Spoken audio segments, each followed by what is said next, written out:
ನಮಸ್ಕಾರ ಸ್ನೇಹಿತರೆ, ಇದೀಗ ತಾನೇ ಬಂದಿರುವಂತಹ ಮುಖ್ಯವಾದ ಮಾಹಿತಿಗಳು. ಗೃಹಲಕ್ಷ್ಮಿ ಯೋಜನೆ ಹಣ ಹಾಕುವುದಾಗಿ ಹೇಳಿ 20 ದಿನ ಕಳೆದರೂ ಕೂಡ ಹಾಕೇ ಇಲ್ಲ ಎಂದು ಆಕ್ರೋಶಗೊಂಡ ಗೃಹಲಕ್ಷ್ಮಿಯರು. ವಿಡಿಯೋನ ನೀವು ಪೂರ್ತಿಯಾಗಿ ನೋಡಿ ಸ್ನೇಹಿತರೆ.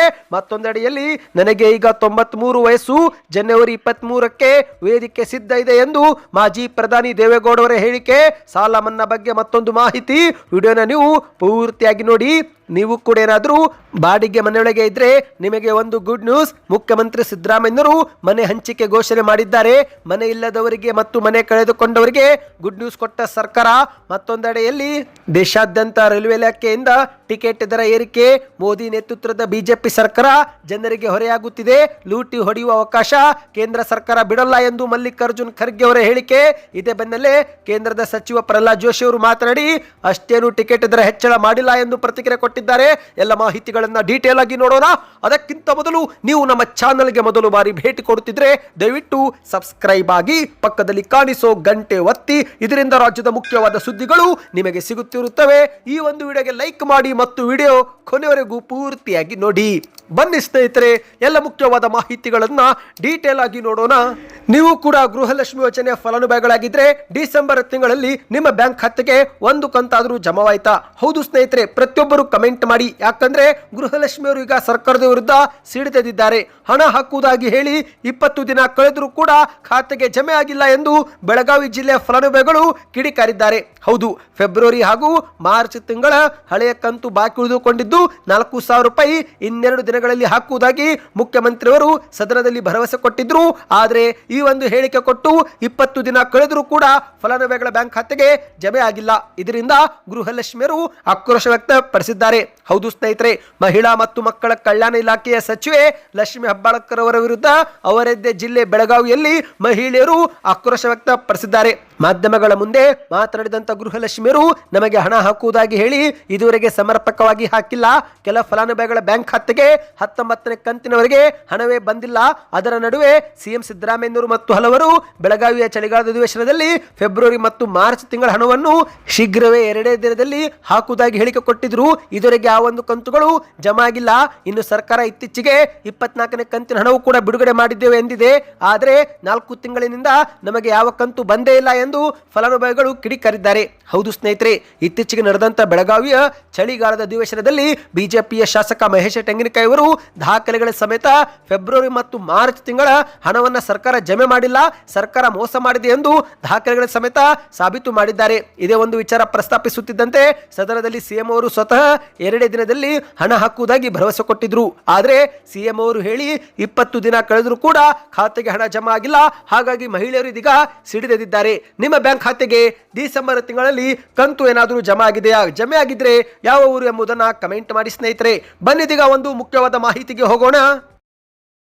ಈಗ ನನಗೆ 93 ವಯಸ್ಸು, ಜನವರಿ 23ಕ್ಕೆ ವೇದಿಕೆ ಸಿದ್ಧವಿದೆ ಎಂದು ಮಾಜಿ ಪ್ರಧಾನಿ ದೇವೇಗೌಡ ಅವರು ಹಾಸನ ಜಿಲ್ಲೆಯಲ್ಲಿ ಮಾಹಿತಿ ಕೊಟ್ಟಿದ್ದಾರೆ. ಹೌದು ಸ್ನೇಹಿತರೆ, ನನಗೆ ಈಗ 93 ವಯಸ್ಸು ಆಗಿದ್ದು ಜೀವನದ ಕೊನೆ ಉಸಿರಿರುವವರೆಗೂ ನನ್ನ ಹೋರಾಟ ಶತಸಿದ್ಧ. ಈಗ ನನಗೆ ಸ್ವಲ್ಪ ಆರೋಗ್ಯದ ಸಮಸ್ಯೆ ಇದೆ, ಆದರೆ ನಾನು ಯಾವುದಕ್ಕೂ ಕೇರ್ ಮಾಡೋದಿಲ್ಲ ಎಂದು ಮಾಜಿ ಪ್ರಧಾನಿ ದೇವೇಗೌಡ ಅವರು ಹೇಳಿಕೆ ಕೊಟ್ಟಿದ್ದಾರೆ. ಹೌದು ಗೆಳೆಯರೆ, ಹುಟ್ಟೂರು ಹರದನಹಳ್ಳಿಯಲ್ಲಿ ಮನೆ ದೇವರಿಗೆ ಪೂಜೆ ಸಲ್ಲಿಸಿ ನಂತರ ಮಾಧ್ಯಮಗಳ ಮುಂದೆ ಮಾಜಿ ಪ್ರಧಾನಿ ದೇವೇಗೌಡ ಅವರು ಮಾತನಾಡಿದ್ದಾರೆ. ಈ ಒಂದು ಹಿಂದೆ ಕುಮಾರಸ್ವಾಮಿ ಅವರು ಪಂಚರತ್ನ ಕಾರ್ಯಕ್ರಮ ಜಲಧಾರೆ ಮೂಲಕ ರಾಜ್ಯವೆಲ್ಲ ಸುತ್ತಾಡಿದ್ರು. ಕುಮಾರಸ್ವಾಮಿ ಅವರು ಈ ಒಂದು ಹಿಂದೆ ರೈತರ ಸಾಲ ಮನ್ನಾ ಮಾಡಿದ್ದಾರೆ, ಪದವಿ ಪೂರ್ವ ಕಾಲೇಜು ಸ್ಥಾಪನೆ ಮಾಡಿದ್ದಾರೆ, ಹಾಸನ ಜಿಲ್ಲೆಗೆ ಮೆಡಿಕಲ್ ಕಾಲೇಜು ಕೂಡ ತಂದಿದ್ದಾರೆ. ನಾವು ಯಾರಿಗೆ ಅನ್ಯಾಯ ಮಾಡಿದ್ದೇವೆ ಹೇಳಿ ಎಂದು ಮಾಜಿ ಪ್ರಧಾನಿ ದೇವೇಗೌಡ ಅವರು ಕಿಡಿಕಾರಿದ್ದಾರೆ. ಹೌದು, ಸಕಲೇಶಪುರ ಬೇಲೂರಿನಿಂದ ಒಬ್ಬರನ್ನ MLC ಮಾಡಿದ್ವಿ, ಯಾರಿಗೆ ಅನ್ಯಾಯ ಮಾಡಿದ್ದೇವೆ, ಯಾವ ಸಮಾಜಕ್ಕೆ ನಾವು ಅನ್ಯಾಯ ಮಾಡಿದ್ದೇವೆ ಹೇಳಿ ಎಂದು ಗುಡುಗಿದ್ದಾರೆ ಸ್ನೇಹಿತರೆ. ಇದೀಗ ರೇವಣ್ಣವರ ವರ್ಚಸ್ಸನ್ನು ಮುಗಿಸಲು ಕೆಲವರು ಏನೇನು ಬೇಕೋ ಅದನ್ನು ಮಾಡ್ತಿದ್ದಾರೆ. ಆದರೆ ಜನರ ಆಶೀರ್ವಾದದಿಂದ ನಾವು ಇದೀಗ ಜನವರಿ 23ಕ್ಕೆ ದೊಡ್ಡ ಮಟ್ಟದ ಸಮಾವೇಶ ಮಾಡುತ್ತಿದ್ದೇವೆ. ಇದರಲ್ಲಿ ಕುಮಾರಸ್ವಾಮಿ ಅವರು ಮತ್ತು ನಿಖಿಲ್ ಕುಮಾರಸ್ವಾಮಿ ಕೂಡ ಭಾಗವಹಿಸುತ್ತಾರೆ ಎಂದು ಮಾಜಿ ಪ್ರಧಾನಿ ದೇವೇಗೌಡ ಅವರು ಹೇಳಿಕೆಯನ್ನು ಕೊಟ್ಟಿದ್ದಾರೆ. ಈ ದೇಶದಲ್ಲಿ ಏನಾಗಿದೆ ಅಂತ ಪ್ರತಿಯೊಬ್ಬರಿಗೂ ಗೊತ್ತು. 14 ರಾಜ್ಯದಲ್ಲಿ ಬಿಜೆಪಿ ಇದ್ರೆ 3 ರಾಜ್ಯದಲ್ಲಿ ಕಾಂಗ್ರೆಸ್ ಇದೆ ಎಂದು ಲೇವಡಿ ಮಾಡಿದ್ದಾರೆ. ಜನತೆಯ ಆಶೀರ್ವಾದದಿಂದ ನಾನು ಬದುಕಿದ್ದೇನೆ. ಜನವರಿ 23 ಅಥವಾ 24ರಂದು ಹಾಸನದಲ್ಲಿ ದೊಡ್ಡ ಸಭೆ ಮಾಡುತ್ತೇವೆ, ಇವರು ಏನು ಸಭೆ ಮಾಡ್ತಾರೆ ಅದಕ್ಕಿಂತ ದೊಡ್ಡದು ಮೇಲ್ಮಟ್ಟದ ಸಭೆ ನಾವು ಮಾಡುತ್ತೇವೆ ಎಂದು ಮಾಜಿ ಪ್ರಧಾನಿ ದೇವೇಗೌಡವರು ಹೇಳಿಕೆಯನ್ನು ಕೊಟ್ಟಿದ್ದಾರೆ. ಬನ್ನಿ ಸ್ನೇಹಿತರೆ, ಮತ್ತೊಂದು ಮುಖ್ಯವಾದ ಮಾಹಿತಿಗೆ ಹೋಗೋಣ. ಅದಕ್ಕಿಂತ ಮೊದಲು ನೀವು ಕೂಡ ಸಾಲ ಮನ್ನಾ ನಿರೀಕ್ಷೆಯಲ್ಲಿದ್ದರೆ ಕಮೆಂಟ್ ನಲ್ಲಿ ಸಾಲ ಮನ್ನಾ ಎಂದು ಕಮೆಂಟ್ ಮಾಡಿ. ಬನ್ನಿ ಈಗ ಮತ್ತೊಂದು ಮಾಹಿತಿಗೆ ಹೋಗೋಣ ಸ್ನೇಹಿತರೆ. ನೀವೇನಾದರೂ ಬಾಡಿಗೆ ಮನೆಯೊಳಗೆ ಇದ್ರೆ ತಿಂಗಳಿಗೆ ಎಷ್ಟು ಬಾಡಿಗೆ ಕಟ್ಟುತ್ತೀರಾ ಕಮೆಂಟ್ ಮಾಡಿ. ನಿಮಗೆ ಗೊತ್ತಿರಬಹುದು ಸ್ನೇಹಿತರೆ, ಇತ್ತೀಚೆಗೆ ಬೆಂಗಳೂರಿನ ಯಲಹಂಕದ ಕೋಗಿಲು ಲೇಔಟ್ ಮತ್ತು ಫಕೀರ್ ಕಾಲೋನಿಯಲ್ಲಿ ಅಕ್ರಮ ಮನೆಗಳನ್ನು ನೆಲಸಮ ಮಾಡಲಾಗಿತ್ತು. ಆದರೆ ಇದಾದ ಒಂದು ವಾರದ ಬಳಿಕ ಈಗ ಸಿಎಂ ಸಿದ್ದರಾಮಯ್ಯನವರು ಗುಡ್ ನ್ಯೂಸ್ ಕೊಟ್ಟಿದ್ದಾರೆ. ಹೌದು, ಅರ್ಹರಿಗೆ 11 ಲಕ್ಷ ವೆಚ್ಚದಲ್ಲಿ ನಿರ್ಮಾಣ ಮಾಡಲಾಗುತ್ತಿರುವ ಮನೆಗಳನ್ನು ಹಂಚಿಕೆ ಮಾಡುವುದಾಗಿ ಸಿಎಂ ಅವರು ಘೋಷಣೆ ಮಾಡಿದ್ದಾರೆ. ಈಗಾಗಲೇ ಸ್ನೇಹಿತರೆ, ಉಪಮುಖ್ಯಮಂತ್ರಿ ಡಿ.ಕೆ. ಶಿವಕುಮಾರ್ ಅವರು ಸ್ಥಳಕ್ಕೆ ಭೇಟಿ ನೀಡಿ ಪರಿಶೀಲನೆ ಮಾಡುತ್ತಿದ್ದು, ಮತ್ತೊಂದೆಡೆಯಲ್ಲಿ ಸಿಎಂ ಸಿದ್ದರಾಮಯ್ಯನವರು ಸಭೆ ಮಾಡಿ ಅರ್ಹರಿಗೆ ಮನೆ ಹಂಚಿಕೆ ಘೋಷಣೆ ಮಾಡಿದ್ದಾರೆ. ಹೌದು ಸ್ನೇಹಿತರೆ, ಈಗೇನು ಮನೆ ನೆಲಸಮ ಮಾಡಲಾಯಿತು, ಅಲ್ಲಿಂದ 7 ಕಿಲೋಮೀಟರ್ ಅಂತರದಲ್ಲಿ ಕಟ್ಟಲಾಗುತ್ತಿರುವ ಮುಖ್ಯಮಂತ್ರಿಯವರ 1 ಲಕ್ಷ ಮನೆ ಯೋಜನೆಯಲ್ಲಿ 11 ಲಕ್ಷ ಮೂಲದಲ್ಲಿ ನಿರ್ಮಿಸಲಾದಂಥ ಮನೆಗಳನ್ನು ಹಂಚಿಕೆ ಮಾಡುವುದಾಗಿ ಸಿಎಂ ಅವರು ಘೋಷಣೆ ಮಾಡಿದ್ದಾರೆ. ಹೌದು, ರಾಜ್ಯದ ಸರ್ಕಾರ ಕೋಗಿಲು ಲೇಔಟ್ ನಿವಾಸಿಗಳಿಗೆ ಪುನರ್ವಸತಿ ಕಲ್ಪಿಸಲು ತೀರ್ಮಾನಿಸಿದೆ. ಅರ್ಹರಿಗೆ ಪರಿಹಾರ ರೂಪದಲ್ಲಿ ಮನೆ ಹಂಚಿಕೆ ಮಾಡಲು ಸಿಎಂ ಅವರು ಘೋಷಣೆ ಮಾಡಿದ್ದಾರೆ. ಈಗಾಗಲೇ ಈ ಒಂದು ಮನೆ ಹಂಚಿಕೆ ಮಾಡುವ ನೇತೃತ್ವವನ್ನ ವಸತಿ ಸಚಿವ ಜಮೀರ್ ಅಹ್ಮದ್ ಖಾನ್ ಅವರಿಗೆ ಕೊಟ್ಟಿದ್ದಾರೆ. ಸ್ನೇಹಿತರೆ, ಮಾಧ್ಯಮಗಳ ಮುಂದೆ ಸಭೆ ಬಳಿಕ ಮಾತನಾಡಿದಂಥ ಸಿಎಂ ಸಿದ್ದರಾಮಯ್ಯನವರು ಅವರೆಲ್ಲರೂ ಅನಧಿಕೃತವಾಗಿ ವಾಸ್ತವ್ಯ ಹೂಡಿದ್ರು, ಹಾಗಾಗಿ ಆ ಮನೆಗಳನ್ನು ತೆರವು ಮಾಡಲಾಗಿದೆ. ನೋಟಿಸ್ ನೀಡಿದ ಬಳಿಕವೇ ಮನೆ ತೆರವು ಮಾಡಿದ್ದೇವೆ. ಡಿಸೆಂಬರ್ 20ರಂದು ಸುಮಾರು 167 ಮನೆಗಳನ್ನು ನಾವು ತೆರವು ಮಾಡಿದ್ದೇವೆ ಎಂದು ಸಿಎಂ ಅವರು ಮಾಹಿತಿ ಕೊಟ್ಟಿದ್ದಾರೆ. ಅಂದ ಹಾಗೆ ಸ್ನೇಹಿತರೆ, ಬುಲ್ಡೋಜರ್ ಇಂದ ಈ ಮನೆಗಳನ್ನು ಧ್ವಂಸ ಮಾಡಿದ್ದಕ್ಕೆ ಕೇರಳ ರಾಜ್ಯದ ಮುಖ್ಯಮಂತ್ರಿ ಪಿನರಾಯಿ ವಿಜಯನ್ ಅವರು ಕರ್ನಾಟಕ ಸರ್ಕಾರವನ್ನ ಟೀಕೆ ಮಾಡಿದ್ರು.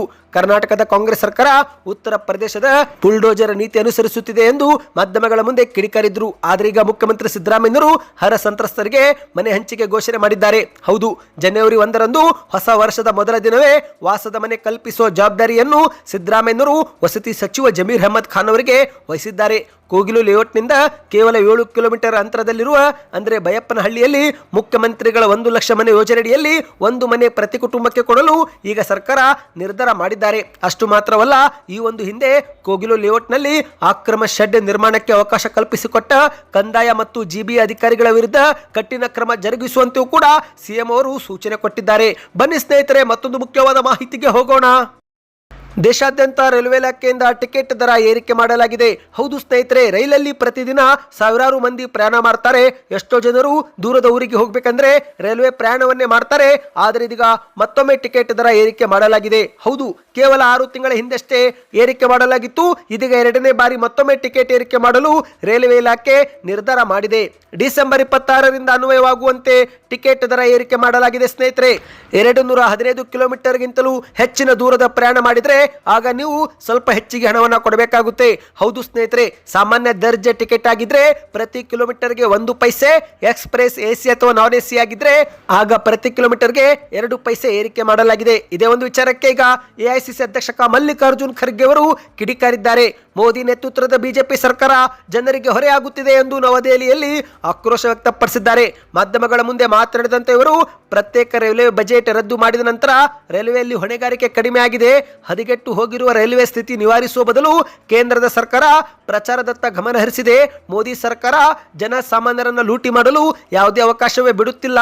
ಕೇಂದ್ರದ ಬಜೆಟ್ಗೆ ಕೆಲವೇ ದಿನ ಇರುವಾಗಲೇ 2ನೇ ಬಾರಿ ರೈಲ್ವೆ ಪ್ರಯಾಣ ದರ ಏರಿಕೆ ಮಾಡಲಾಗಿದೆ ಎಂದು ಮಲ್ಲಿಕಾರ್ಜುನ್ ಖರ್ಗೆ ಅವರು ಕಿಡಿಕಾರಿದ್ದಾರೆ. ಪ್ರತ್ಯೇಕ ರೈಲ್ವೆ ಬಜೆಟ್ ಇಲ್ಲದ ಕಾರಣ ಉತ್ತರದಾಯಿತ್ವ ಕಣ್ಮರೆಯಾಗಿ ಹೋಗಿದೆ, ರೈಲ್ವೆ ಇಲಾಖೆ ಹದಗೆಟ್ಟು ಹೋಗಿದೆ ಎಂದು ಆಕ್ರೋಶ ವ್ಯಕ್ತಪಡಿಸಿದ್ದಾರೆ. 2014 ಮತ್ತು 2023ರ ನಡುವೆ ರೈಲ್ವೆ ಅಪಘಾತಗಳಲ್ಲಿ 2,18,000 ಸಾವುಗಳು ಕೂಡ ಸಂಭವಿಸಿ ಹೋಗಿವೆ ಎಂದು ಮಲ್ಲಿಕಾರ್ಜುನ್ ಖರ್ಗೆ ಅವರು ಹೇಳಿದ್ದಾರೆ. ಅಂದಹಾಗೆ ಸ್ನೇಹಿತರೆ, ಇದೊಂದು ಕಡೆ ಆದರೆ ಮತ್ತೊಂದೆಡೆಯಲ್ಲಿ ಕೇಂದ್ರದ ಸಚಿವ ಪ್ರಹ್ಲಾದ್ ಜೋಶಿ ಅವರು ಅಷ್ಟೇನು ಟಿಕೆಟ್ ದರ ಏರಿಕೆ ಮಾಡಿಲ್ಲ ಎಂದು ಹುಬ್ಬಳ್ಳಿಯಲ್ಲಿ ಮಾತನಾಡಿದ್ದಾರೆ. ಹೌದು, ರೈಲ್ವೆ ಟಿಕೆಟ್ ದರ ಕಿಲೋಮೀಟರ್ಗೆ 1 ಪೈಸೆ ಮಾತ್ರ ಹೆಚ್ಚಾಗಿದೆ. ಅಂದ್ರೆ ಹುಬ್ಬಳ್ಳಿಯಿಂದ ನೀವು ಧಾರವಾಡಗೆ ಹೋದ್ರೆ ಕೇವಲ 25 ಪೈಸೆ ಮಾತ್ರ ಹೆಚ್ಚಾಗಲಿದೆ ಎಂದು ಪ್ರಹ್ಲಾದ್ ಜೋಶಿ ಅವರು ಮಾಹಿತಿ ಕೊಟ್ಟಿದ್ದಾರೆ. ಸ್ನೇಹಿತರೆ, ಸಾಮಾನ್ಯವಾಗಿ 215 ಕಿಲೋಮೀಟರ್ ಒಳಗೆ ನೀವೇನಾದರೂ ಪ್ರಯಾಣ ಮಾಡಿದ್ರೆ ಯಾವುದೇ ದರ ಹೆಚ್ಚಿಗೆ ಆಗೋದಿಲ್ಲ. ಒಂದೊಮ್ಮೆ 215 ಕಿಲೋಮೀಟರ್ ಮೀರಿದ ಪ್ರಯಾಣಕ್ಕೆ ಸಾಮಾನ್ಯ ವರ್ಗದ ಅಂದ್ರೆ ಜನರಲ್ ಟಿಕೆಟ್ 1 ಕಿಲೋಮೀಟರ್ಗೆ 1 ಪೈಸೆ, ಒಂದು ರೀತಿ ಟಿಕೆಟ್ ಏನಾದರೂ ಎಸಿ ಅಥವಾ ನಾನ್ ಎಸಿ ತರಗತಿ ಆಗಿದ್ರೆ ಆಗ ಪ್ರತಿ ಕಿಲೋಮೀಟರ್ಗೆ 2 ಪೈಸೆ ಮಾತ್ರ ಏರಿಕೆ ಆಗುತ್ತೆ. ಅಷ್ಟೇನು ದೊಡ್ಡ ಮಟ್ಟದಲ್ಲಿ ಏರಿಕೆ ಆಗಿಲ್ಲ ಎಂದು ಪ್ರಹ್ಲಾದ್ ಜೋಶಿ ಅವರು ಹೇಳಿಕೆ ಕೊಟ್ಟಿದ್ದಾರೆ. ಸದ್ಯಕ್ಕೆ ಎಷ್ಟೇ ಇತ್ತು, ಈ ಎಲ್ಲ ಮಾಹಿತಿ ಇಷ್ಟವಾಯ್ತಾ? ಹಾಗಾದರೆ ಚಾನಲ್ಗೆ ಸಬ್ಸ್ಕ್ರೈಬ್ ಮಾಡಿಕೊಳ್ಳಿ. ದಯವಿಟ್ಟು ವಿಡಿಯೋಗೆ ಲೈಕ್ ಮಾಡಿ, ನಿಮ್ಮ ಅನಿಸಿಕೆಗಳನ್ನ ಕಮೆಂಟ್ ಮಾಡಿ.